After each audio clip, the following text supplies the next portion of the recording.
Start.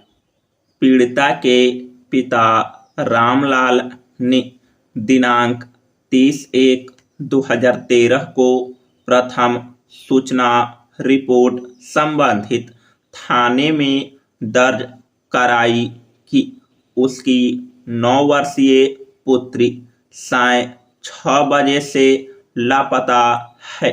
Stop. उसमें यह भी कथन किया कि अपीलार्थी ने उसकी पुत्री को बीड़ी लेने के लिए किराना के दुकान पर भेजा था। तब से वह गायब है। स्टॉप।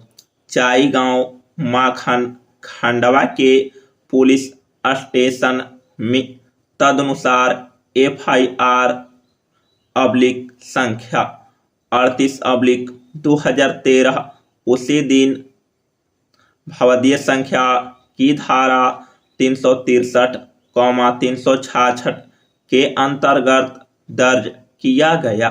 स्टॉप। अगले दिन 2/2/2013 को खेत में पीड़िता का शव पाया गया। स्टॉप। अपीलार्थी की गिरफ्तारी 4/2/2013 को किया गया। स्टॉप। दिनांक 13/2/2013 को अन्वेषणोपरांत आरोप पत्र पेश किया गया, किंतु संबंधित न्यायालय ने दिनांक 18/2/2013 को मामला सत्र न्यायालय के सुपुर्द कर दिया। स्टॉप।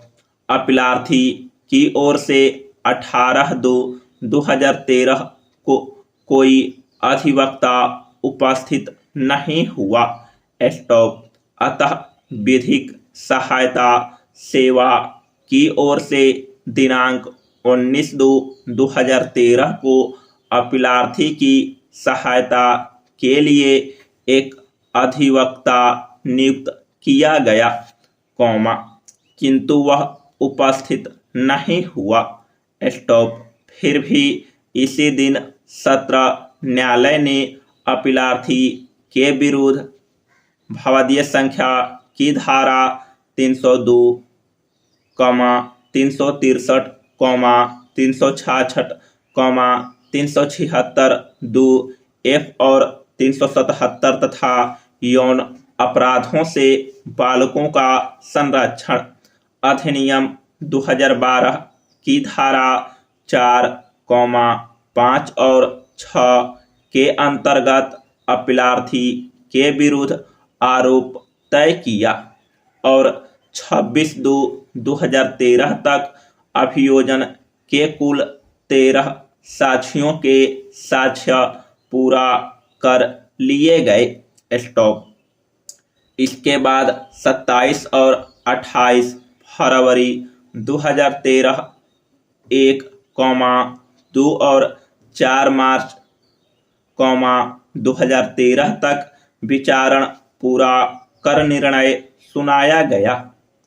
स्टॉप। दिनांक 4/3/2013 को ही विचारण न्यायालय ने अपीलार्थी को उपर्युक्त धाराओं में दोषसिद्ध घोषित किया और उसी दिन दंडादेश के प्रश्न पर सुनते हुए अपना अंतिम निर्णय भी दे दिया, जो इस प्रकार है।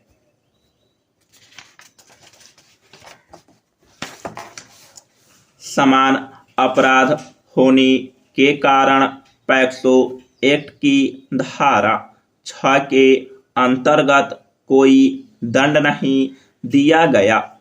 स्टॉप। तदनुसार मृत्युदंड की पुष्टि के लिए उच्च न्यायालय को मामला संदर्भित कर दिया गया। स्टॉप। दूसरी तरफ अपीलार्थी की ओर से भी उच्च न्यायालय में अपील किया गया। स्टॉप। उच्च न्यायालय ने भी आक्षेपित निर्णय दिनांक 27/6/2013 के द्वारा न केवल मृत्युदंड की पुष्टि कर दिया अपितु अपीलार्थी की अपील भी निरस्त कर दिया। स्टॉप। अतः यह SLP / द अपील उच्चतम न्यायालय में प्रस्तुत किया गया। स्टॉप। उच्चतम न्यायालय विधिक सेवा प्राधिकरण ने अपीलार्थी के लिए श्री सिद्धार्थ लूथरा वरिष्ठ अधिवक्ता को न्याय मित्र नियुक्त किया, जिन्होंने प्रथम एवं द्वितीय सुनवाई की तिथि पर निम्नलिखित महत्वपूर्ण प्रश्न उठाए, जिन पर केंद्रित होकर पूर्व पीठ ने न केवल अपीलार्थी के दंडादेश को निरस्त कर दिया अपितु मामले पर पुनः विचार के निर्देश के साथ अन्य निर्देश भी जारी किया। विद्वान न्याय मित्र की नियुक्ति उसी दिन हुआ, जिस दिन आरोप पत्र विरचित किया गया, जिसका प्रभाव यह रहा कि विद्वान न्याय मित्र को न तो मामले का अध्ययन करने के लिए पर्याप्त अवसर प्राप्त हुआ और न ही अभियुक्त से मिलकर पर्याप्त जानकारी निर्देश प्राप्त करने का अवसर प्राप्त हुआ।